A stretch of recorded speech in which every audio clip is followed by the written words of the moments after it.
Oke, halo rekan-rekan, kita akan eh, membahas tentang metode atau cara atau mengukur validitas ya.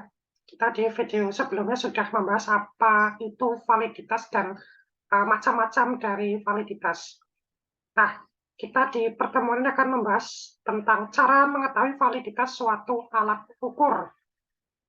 Jadi untuk kita menguji validitas itu kita punya teknik yang disebut dengan teknik korelasi produk momen, atau kita nanti kenal dengan nama korelasi person karena dikemukakan teknik ini oleh person. Jadi rumus korelasi produk momen ada dua macam. Ada korelasi produk momen dengan simpangan, ada korelasi produk momen dengan angka kasar. Nah, nanti ada formula untuk perhitungan tiap korelasi produk momen. Nah, untuk korelasi produk momen dengan menggunakan simpangan, ini kita punya persamaan ini ya. Rxy sama dengan sigma xy dibagi akar dari sigma x kuadrat dikali y kuadrat. Di mana kalau kita di sini adalah x kuadrat dan y kuadrat, itu kan kuadrat dari x dan y ya. Sigma x itu merupakan jumlah perkalian x dengan y. Kemudian Rx itu adalah koefisien korelasi antara dua variabel, yaitu variabel x sama variabel y. Dan variabel x sama variabel y ini mau kita korelasikan gitu. Nanti untuk x kecil ya, x kecil ini yang nanti akan dikuadratkan itu merupakan selisih antara s aksen dengan x. Kemudian y merupakan y kecil ya, merupakan perbandingan antara selisih antara y aksen dengan y. Nah, misalkan kita punya contoh perhitungan seperti ini. Misalnya kita akan menghitung validitas tes prestasi belajar matematika. Sebagai kriteria, diambil rata-rata ulangan yang akan dicari validitasnya. Diberi kode X, dan rata-rata nilai harian diberi kode Y. Jadi ada dua variabel ya. Pertama X, yaitu adalah rata-rata ulangan yang akan dicari validitasnya. Yang kedua Y itu adalah rata-rata nilai harian. Nah, misalkan kita punya 10 data, 10 orang, 10 nama, yang kita ketahui pertama adalah nilai rata-rata ulangan yang akan dicari validitasnya sebagai X adalah ini, kemudian yang sebagai Y adalah rata-rata nilai harian atau Y. Kemudian kita punya X dan Y kecil ya, X dengan Y kecil.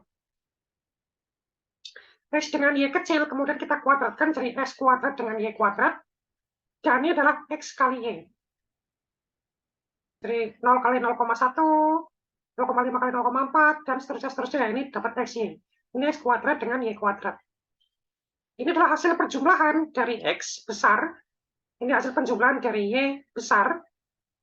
Ini adalah hasil penjumlahan dari X kuadrat atau sigma X kuadrat. Ini penjumlahan dari Y kuadrat atau sigma Y kuadrat.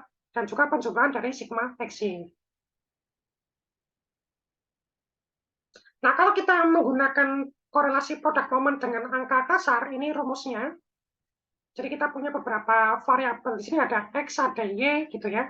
Kita untuk Rx, Y merupakan koefisien korelasi antara variabel X dengan variabel Y. Jadi dua variabel yang akan kita korelasikan. Dan sama, nanti kita membutuhkan data X, data Y, X kuadrat, Y kuadrat, dan juga XY. Nah, untuk koefisien korelasi, itu memang nantinya koefisien itu berada di antara nilai rentang 0 sampai 1. Di mana kalau semakin mendekati 1, maka koefisien korelasi akan makin tinggi. Kalau semisal semakin mendekati 0, maka koefisien korelasi akan semakin rendah. Dan kalau kita bicara koefisien korelasi, juga ada yang positif, ada yang negatif.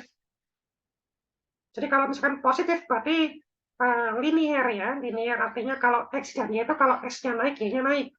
Tapi kalau koefisiennya negatif, berarti ada hubungan kebalikan. Ketika S-nya naik, maka Y-nya akan turun. Nah, biasanya untuk koefisien korelasi kita klasifikasikan jadi 5 seperti ini. Kalau dia koefisiennya 0 sampai 0,2 sangat rendah, 0,2 sampai 0,4 itu rendah, 0,4 sampai 0,6 itu cukup atau sedang, 0,6 sampai 0,8 dia tinggi, 0,8 sampai 0 sampai 1,0 itu sangat tinggi. Nah, Jadi untuk kita bisa menafsir koefisien korelasi, kita bisa langsung ya, misalkan R-nya sekian, 0, sekian. Oh, bisa langsung kita lihat ini tinggi, ini sedang, ini rendah, dan sebagainya. Jadi misalkan koefisien korelasinya 0,75. Oh, berarti 0,75 itu kan berarti tinggi, karena berada di antara 0,6 sampai 0,8. Bisa seperti itu. Atau misalkan kita menggunakan tabel harga kritik R product moment. Jadi kita bisa ketahui signifikan tidaknya korelasi itu. Kalau misal harga R itu lebih kecil dari harga kritis dalam tabel, maka signifikan. Maka kalau R-nya lebih besar daripada harga kritik dalam tabel, maka maka signifikan hasilnya. Tapi kita memang paling cepat menggunakan ini ya, cara yang pertama ya. Langsung kita menginterpretasikan dengan melihat harga R-nya. Nah, sekarang kalau kita misalkan mau melihat validitas dari setiap butir ya, validitas dari tiap item, itu merupakan validitas dari setiap pertanyaan yang apabila dia punya dukungan besar terhadap skor total. Jadi skor pada item itu menyebabkan skor total itu bisa menjadi tinggi atau rendah. Itu berarti dia punya dukungan besar terhadap skor total. Nah, sebuah item dia dikatakan punya validitas yang tinggi jika skor pada item punya kesejajaran dengan skor total. Jadi yang dimaksud dengan kesejajaran di sini adalah korelasi, sehingga kalau misal terjadi korelasi, maka itu valid. Ketika tidak terjadi korelasi, maka dia tidak valid. Atau ketika korelasi rendah, maka semakin tidak valid. Jadi kita tahu itu dari korelasi atau kesejajaran untuk mengetahui validitas tiap item. Makanya kita menggunakan rumus korelasi. Nah, untuk soal-soal bentuk objektif, skor untuk item biasanya diberikan dengan angka 1. Kalau misal dijawab benar, dan 0 kalau misal dijawabnya salah. Kemudian skor total itu merupakan jumlah dari skor. Semua item pertanyaan itu kita skorkan, kita jumlahkan, itu jadi skor total. Nah, ini jadi ya kalau misal kita punya pertanyaan di tiap butir ya, misalkan pertanyaan 1, Nadia jawab benar. Pertanyaan 2 jawab salah. Pertanyaan 3 jawab benar, dan seterusnya. Ntar kita jumlahkan aja. 1 tambah 1 tambah 1 tambah 1, seterusnya sampai 8. Ini skor total dari tiap responden yang menjawab, atau dari tiap kuesioner yang disebar. Yang mencakup total dari semua pertanyaan. Misalnya kan dihitung validitas item nomor 6, maka skor item tersebut disebut variabel X. Nah, ini ya, untuk nomor 6 ya. Maka skor item tersebut adalah variabel X, dan skor total itu variabel Y. Jadi ini variabel Y-nya nanti. Selanjutnya, perhitungan dilakukan dengan penggunaan rumus korelasi product moment. Baik itu rumus simpangan maupun rumus kasar. Nah, jadi kalau kita misalkan menggunakan salah satu, itu nanti masing-masing punya keuntungan dan kerugian. Kalau kita menggunakan rumus simpangan, angkanya biasanya akan kecil-kecil. Kadang-kadang pecahannya rumit sekali karena kecil-kecil. Tapi kalau kita menggunakan produk momen yang angka kasar, itu nanti bilangnya besar-besar. Nah, coba ya kalau kita aplikasikan ya. Misalkan kita mau menghitung untuk validitas item nomor 6. Jadi, X itu adalah skor item nomor 6, yaitu adalah 0. Kemudian, Y itu adalah skor total. Nomor 6 itu adalah 4. Sigma X sama dengan 6, maka sigma X kuadrat adalah 6. Sigma Y, ya, sigma Y itu 46, sigma Y kuadrat adalah 288 yang dikuadratkan, kemudian ini sigma XY. Nah, kita masukkan saja nanti ke dalam rumus ya, masukkan ke dalam rumus, maka akan didapat Rx itu sebesar 0,421. Nah, di sini untuk validitas koefisiennya itu adalah 0,421. Yang kalau misal kita mau baca langsung, berarti dia 0,4 ya, berarti kan di antara 0,4 sampai 0,6. Berarti termasuknya dia sedang validitasnya. Nah, kita bisa menggunakan tes standar sebagai kriterium dalam menentukan validitas. Jadi tes standar itu merupakan tes yang telah dicobakan berkali-kali, sehingga bisa dijamin kebaikannya. Nah, kalau misal di negara-negara berkembang, tes seperti ini kita sering sebut dengan nama standardized test atau tes standar.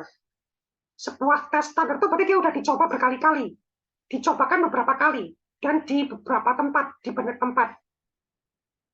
Kemudian dia juga sudah punya koefisien validitas, sudah punya juga reliabilitas, sudah punya taraf kesukaran. Dan dia sudah punya daya pembeda dengan tes-tes yang lain. Nah, cara menentukan validitas soalnya, kita menggunakan tes standar sebagai kriteria dilakukan dengan mengalihkan koefisien validitas yang diperoleh dengan koefisien validitas terstandar. Jadi ada dua validitas ya, satu validitas terstandar untuk tes yang standar, satu validitas yang kita ujikan dengan tes kita. Kemudian kita dapatkan validitasnya dengan cara mengalihkan koefisien itu dengan validitas terstandar.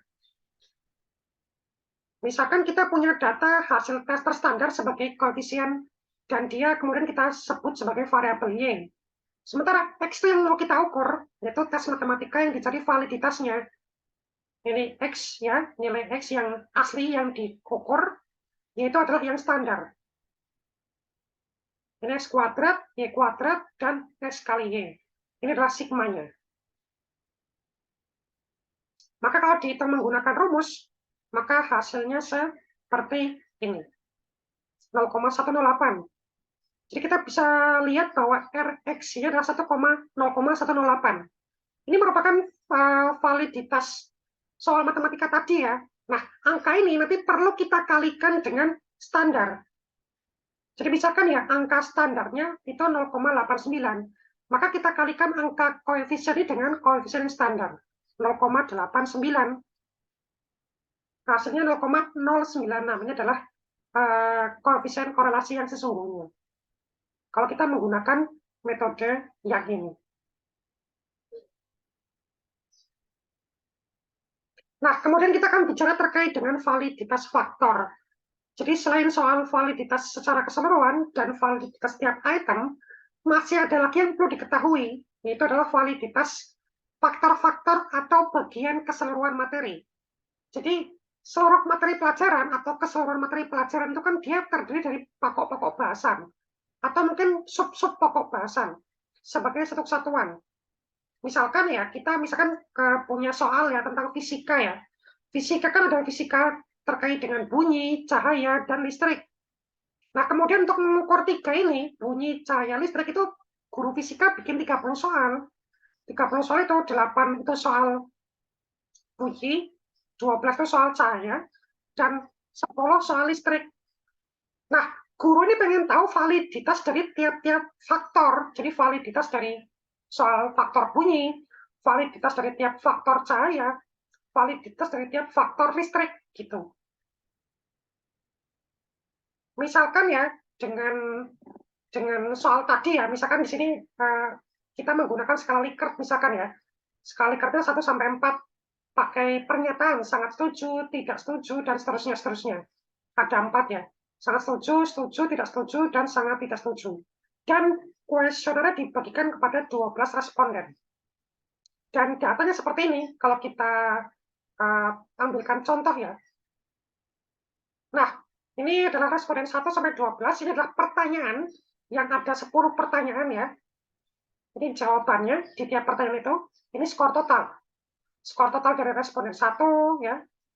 Ini skor total dari responden 2, dan seterusnya. Maka kemudian kalau kita hitung validitasnya, ini adalah validitas di setiap pertanyaannya. Nanti kalau kita sudah punya validitas dari setiap pertanyaan ini, ya, maka berikutnya kalau kita analisa ya, menggunakan tingkat signifikansi itu alfanya 5% atau 0,05 dan ujinya 2 sisi dan n-nya 12, maka diketahui bahwa titik kritis dari kasus ini adalah sebesar 0,576 dari tabel ya. Nah, kalau kita lihat ada beberapa pertanyaan yang dia nilainya kurang dari 0,576. Misalkan ini ya, pertanyaan 1, pertanyaan 9 dan 10. Apalagi yang 10 ini dia negatif. Kalau pertanyaan 2 sampai pertanyaan 8 itu dia di atas 0,576. Sehingga bisa disimpulkan bahwa pertanyaan 1, 9, dan 10 dia tidak valid. pertanyaan 2 sampai pertanyaan 8 itu valid. Gitu.